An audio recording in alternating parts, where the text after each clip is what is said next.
संसद और दिल्ली एयरपोर्ट की जमीन तक पर वक्फ प्रॉपर्टी होने का दावा तो हमारा और आपका घर और खेत तो क्या ही चीज है।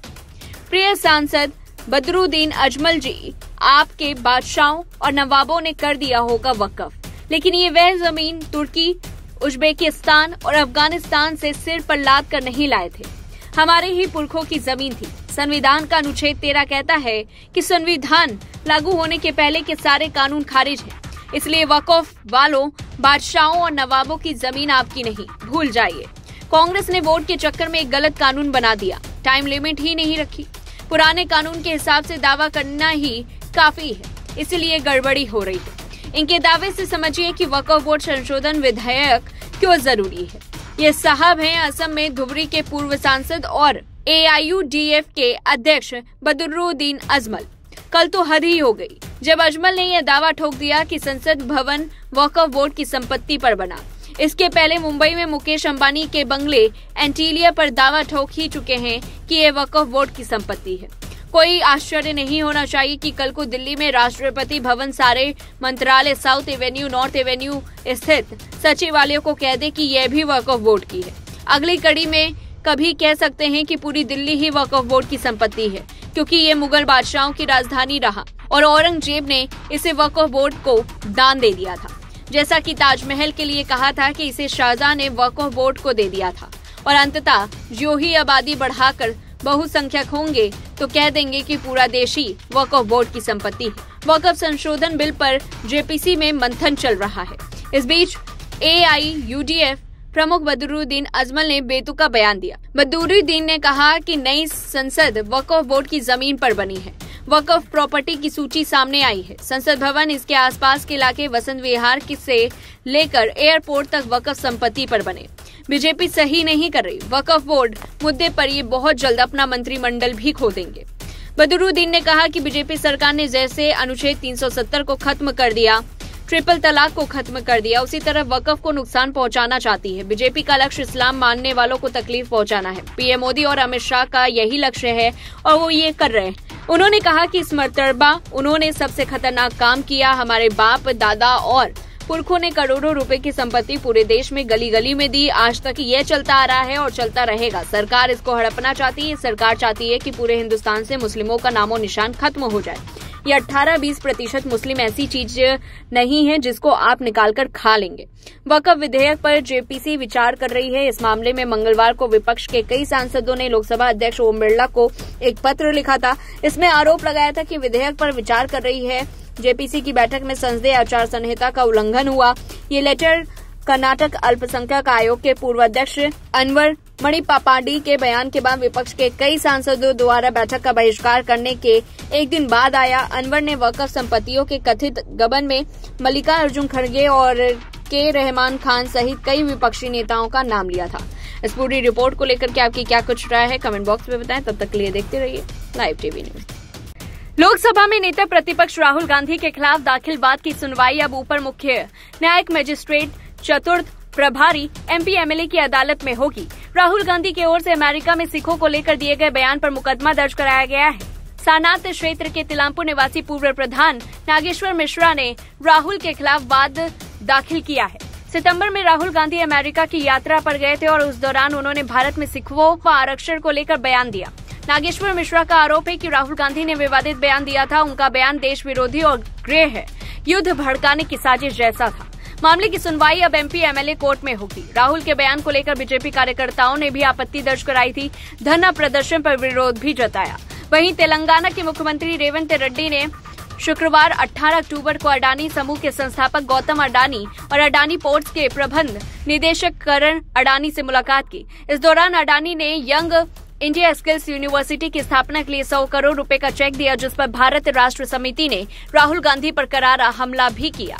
BRS के कार्यकारी अध्यक्ष KT रामा राव ने कहा कि मुख्यमंत्री का दान लेने की बात पाखंड है। उन्होंने कहा, जयराम रमेश, पवन खेड़ा और अन्य कांग्रेस नेता मोदानी कहते रहते हैं। आज ही कांग्रेस ने सुबह मोदानी के बारे में ट्वीट किया और फिर तेलंगाना में उसी दिन हम इस जोड़ी को क्या नाम दें, रेवांत प्लस अडानी रेवडानी या रागा प्लस अडानी रागडानी। यह पहली बार नहीं है जब तेलंगाना कांग्रेस या CM रेवंत को कांग्रेस की अडानी विरोधी भावना से अलग होने के लिए फटकार लगा रही है। पहले भी बीआरएस ने तेलंगाना सरकार की आलोचना की थी, जब आरोप लगाया गया था कि सीएम रेवंत हैदराबाद के पुराने शहर में बिजली बिल वसूलने के लिए अडानी पावर को ला रहे हैं। बीआरएस ने कहा कि ये विडंबना है कि रेवंत रेड्डी की कांग्रेस सरकार अडानी ग्रुप के साथ हाथ मिलाने के लिए उत्सुक है, जबकि पार्टी के टॉप नेता राहुल गांधी लगातार प्रधानमंत्री मोदी पर अडानी का पक्ष लेने का आरोप लगाते नजर आते हैं। दिसंबर 2023 में तेलंगाना में सरकार बनाने के 1 महीने बाद कांग्रेस सरकार ने दावोस में विश्व आर्थिक मंच में अडानी समूह के साथ 4 समझौता ज्ञापनों पर भी हस्ताक्षर किए। गौतम अडानी ने मुख्यमंत्री रेवंत रेड्डी को बताया कि आने वाले सालों में Adani green energy, Adani Conex data, Ambuja cements और अडानी एरोस्पेस एंड डिफेंस की ओर से तेलंगाना में 12,400 करोड़ रुपए का निवेश किया जाएगा। मुख्यमंत्री ने परियोजनाओं के लिए आवश्यक सुविधाएं, बुनियादी ढांचा और सहायता प्रदान करने में राज्य सरकार के सहयोग का आश्वासन दिया। इस पूरी रिपोर्ट को लेकर के आपकी क्या कुछ राय है, कमेंट बॉक्स में बताएं। तब तक के लिए देखते रहिए लाइव टीवी न्यूज। इसी को कहते हैं कि सिर मुंडाते ही ओले पड़े। ये है लालू प्रसाद यादव के समधी और रेवाड़ी घराने के कैप्टन अजय यादव। इनके बेटे चिरंजीव राव ने हरियाणा विधानसभा में चुनाव लड़ा था पर हार गए थे।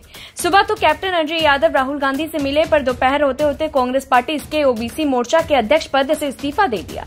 इनका कहना है कि कांग्रेस पार्टी में इन्हें यथोचित सम्मान नहीं मिलता। अब हरियाणा के अहिरवाल क्षेत्र में कांग्रेस के पास कोई प्रभावशाली नेता ही नहीं बचा। कांग्रेस से इस्तीफा देने वाले पूर्व मंत्री कैप्टन अजय सिंह यादव ने शनिवार को लोकसभा में विपक्ष के नेता और कांग्रेस सांसद राहुल गांधी पर अपमानित करने का आरोप लगाया। कैप्टन अजय यादव सोमवार को दोपहर 12 बजे प्रेस क्लब ऑफ इंडिया में प्रेस कॉन्फ्रेंस करेंगे।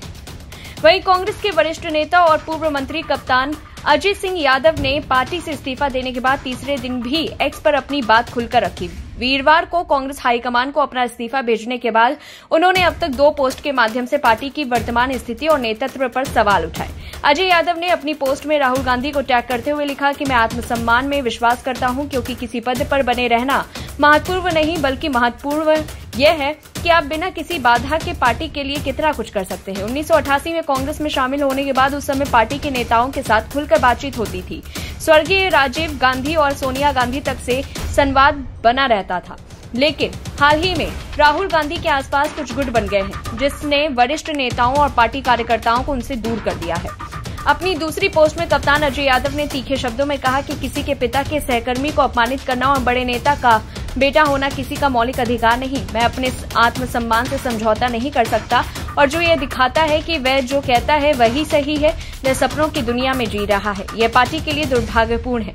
अजय यादव ने इससे पहले सोशल मीडिया पोस्ट में राहुल गांधी और कांग्रेस चीफ को टैग करते हुए लिखा, कांग्रेस पार्टी के नेताओं ने जब किरण चौधरी को कांग्रेस छोड़ने के लिए मजबूर किया तो इसे हल्के में लिया, पर इसका परिणाम यह हुआ कि कांग्रेस सभी 4 सीटें हार गई और वह राज्यसभा सदस्य बन गई। उनकी बेटी श्रुति चौधरी हरियाणा कैबिनेट में मंत्री बन गई। इसलिए मुझे और पार्टी के नेताओं को हल्के में ना लें। बता दें कि कांग्रेस पार्टी से इस्तीफे के बाद से ही ऐसा अनुमान लगाया जा रहा है कि कैप्टन अजय यादव भारतीय जनता पार्टी में शामिल हो सकते हैं। पहले भी इस तरह की खबरें जो हैं सामने आई थी, लेकिन कैप्टन अजय यादव ने कांग्रेस का दामन थामे रखा था।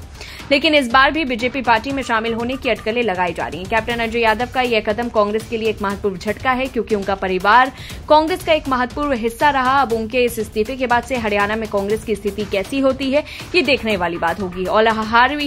और हाल ही में उनके बेटे चिरंजीवी राव ने कांग्रेस की टिकट पर रेवाड़ी से चुनाव लड़ा था, हालांकि वो हार गए थे। कैप्टन अजय सिंह यादव ने गुरुवार को कांग्रेस पार्टी और अखिल भारतीय कांग्रेस कमेटी के अन्य पिछड़ा वर्ग विभाग के अध्यक्ष पद से भी इस्तीफा दे दिया था। इस पूरी रिपोर्ट को लेकर के आपकी क्या कुछ राय है, कमेंट बॉक्स में बताएं। तब तक के लिए देखते रहिए लाइव टीवी न्यूज। बहराइच जिले के महाराजगंज कस्बे में 13 अक्टूबर को दुर्गा प्रतिमा विसर्जन के दौरान हुई हिंसा ने पूरे इलाके को दहला दिया और इस हिंसा में कई लोग घायल हुए, जिनमें विनोद मिश्रा और उनके दिव्यांग भाई सत्यवान मिश्रा भी शामिल हैं। विनोद का हाथ टूट गया और उनका सिर भी गंभीर रूप से घायल हुआ। वहीं उनके भाई सत्यवान, जो 90% दिव्यांग हैं, इस हिंसा में बुरी तरह से घायल हुए। इलाज के बाद अब दोनों अपने घर लौट आए हैं, लेकिन इस घटना ने उनके दिलों में एक गहरी चोट छोड़ दी है। विनोद और सत्यवान ने मीडिया से बातचीत करते हुए बताया कि उस दिन वे दुर्गा प्रतिमा विसर्जन में शामिल थे और डीजे के ठीक पीछे खड़े थे। अचानक अब्दुल हामिद के परिवार की ओर से डीजे पर बज रहे गाने पर आपत्ति जताई गई। जब डीजे नहीं रोका गया तो डीजे ऑपरेटर को गालियां दी गई और थप्पड़ मारा गया। इसके बाद डीजे की लीड खींच ली गई और दुर्गा प्रतिमा पर पत्थरबाजी शुरू हो गई, जिससे मूर्तियां खंडित हो गई। इस घटना के बाद तनाव बढ़ गया और हिंसा फैल गई। विनोद मिश्रा बताते हैं कि उस वक्त उन्हें लग रहा था कि वे शायद इस हिंसा में बच नहीं पाएंगे। पत्थरबाजी में कई लोगों के सिर फट गए तो कई के हाथ टूट गए। बवाल इतना ज्यादा बढ़ गया कि मस्जिदों से ये ऐलान किया जाने लगा कि जो दिखे उसे काट दो। इसके बाद भारी संख्या में इस्लामी कट्टरपंथी तलवार और डंडे लेकर सड़कों पर निकल आए। शोभा यात्रा में जा रही भीड़ भी उग्र हो गई और देखते ही देखते हिंसा ने एक विकराल रूप ले लिया। विनोद का दावा है कि हिंसा के दौरान उनके घर पर भी हमला हुआ। अब्दुल हामिद के परिवार के लोग उनके घर में घुसने की कोशिश कर रहे थे, लेकिन किसी तरह से उन्होंने अपनी जान बचाई। दूसरी ओर रामगोपाल मिश्रा के परिवार पर भी हमला किया गया, जिनकी गोली मारकर हत्या कर दी गई थी। रामगोपाल को बचाने के लिए लोग हामिद के घर में घुसे थे, लेकिन पत्थरबाजी के कारण उन्हें भी चोटें आई। विनोद का कहना है कि पुलिस ने अभी तक इस पूरे मामले पर एफआईआर दर्ज नहीं की, जिससे पीड़ितों को न्याय नहीं मिल सका। हिंसा के बाद से ही महाराजगंज कस्बे में तनाव का लगातार माहौल बना हुआ है। पुलिस और पीएसी की भारी तैनाती कर दी गई है और हर आने जाने वालों से सख्ती से लगातार पूछताछ की जा रही है। जिले में बाहरी लोगों की एंट्री पर प्रतिबंध लगा दिया गया है और इलाके में चप्पे चप्पे पर पुलिस का पहरा है। 13 अक्टूबर 2024 को बहराइच के महाराजगंज कस्बे में दुर्गा प्रतिमा विसर्जन के दौरान विवाद शुरू हुआ, जिससे हिंसा भड़क गई और इस हिंसा में रामगोपाल मिश्रा की गोली मारकर हत्या कर दी गई। इसके बाद कस्बे में लगातार 2 दिन तक हिंसा होती रही, जिसमें उपद्रवियों ने कई दुकानें और घरों को आग के हवाले कर दिया। इस हत्याकांड के मुख्य आरोपित में मोहम्मद सरफराज और मोहम्मद तालिब शामिल थे, जिनकी पुलिस से मुठभेड़ बहराइच के नानपारा बाईपास पर हुई। पुलिस ने उन्हें घेर कर जवाबी फायरिंग की, जिसमें दोनों आरोपी घायल हो गए। ये आरोपित नेपाल भागने की फिराक में थे, लेकिन पुलिस ने इन्हें धर दबोचा। इसके अलावा पुलिस ने 5 और लोगों में से 3 अन्य मोहम्मद फहीम, मोहम्मद हमीद और मोहम्मद अफजाल को भी गिरफ्तार किया। सभी आरोपितों के खिलाफ सख्त से सख्त कार्रवाई करते हुए रासुका के तहत मामला दर्ज किया गया है। इस पूरी रिपोर्ट को लेकर के आपकी क्या कुछ राय है, कमेंट बॉक्स में बताएं। तब तक के लिए देखते रहिए लाइव टीवी न्यूज। बेगानी शादी में अब्दुल्ला दीवाना होता है, यहाँ अब्दुल्ला की शादी में बेगाना हुआ दीवाना। जम्मू कश्मीर में 10 साल बाद हुए विधानसभा चुनाव के नतीजों के बाद बुधवार को इस केंद्र शासित प्रदेश को नया मुख्यमंत्री मिल गया। नेशनल कॉन्फ्रेंस के नेता उमर अब्दुल्ला ने एक बार फिर से श्रीनगर के शेर-ए-कश्मीर अंतर्राष्ट्रीय सम्मेलन केंद्र में पद और गोपनीयता की शपथ ली। साथ ही 5 विधायकों ने कैबिनेट मंत्री पद की शपथ ली। शपथ ग्रहण समारोह में कांग्रेस अध्यक्ष मल्लिकार्जुन खड़गे, राहुल गांधी और प्रियंका गांधी समेत कई बड़े नेताओं ने शिरकत की।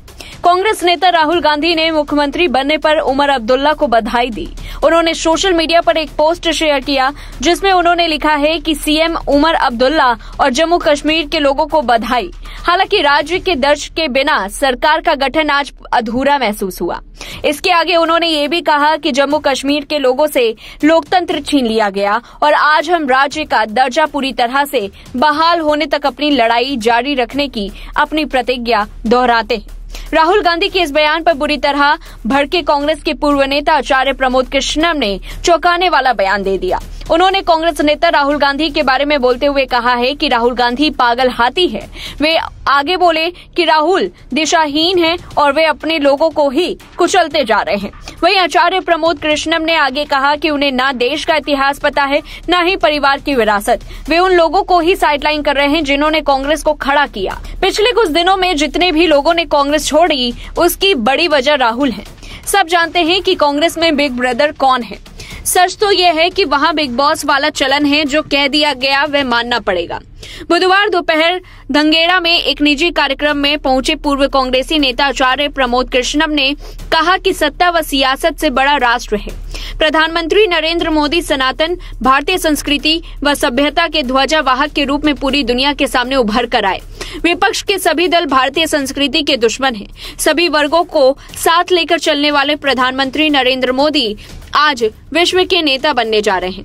वहीं आपको बता दें कि कश्मीर घाटी में 70 साल बाद अनुच्छेद 370 हटने के बाद पहली बार किसी सीएम ने भारत के संविधान की शपथ ली। हालांकि इस दौरान सबके मन में सवाल यह उठ रहा है कि नेशनल कॉन्फ्रेंस के साथ चुनाव लड़ने के बावजूद कांग्रेस सरकार में क्यों नहीं है। कांग्रेस का उमर सरकार से बाहर होना क्या गठबंधन में खटपट की आहत है? मतलब सोचिए, जो कांग्रेस जम्मू कश्मीर में सरकार बनने का जश्न मना रही थी, वह सरकार में शामिल क्यों नहीं हुई? बीजेपी कह रही है कि क्षेत्रीय पार्टियां भी अब कांग्रेस को जगह दिखा रही हैं। आज ये सवाल इसलिए पूछा जा रहा है क्योंकि जम्मू कश्मीर में नेशनल कॉन्फ्रेंस और कांग्रेस एक साथ मिलकर चुनाव लड़ी थी। राज्य की 90 सीटों में दोनों के बीच 43 सीटों पर गठबंधन हुआ था।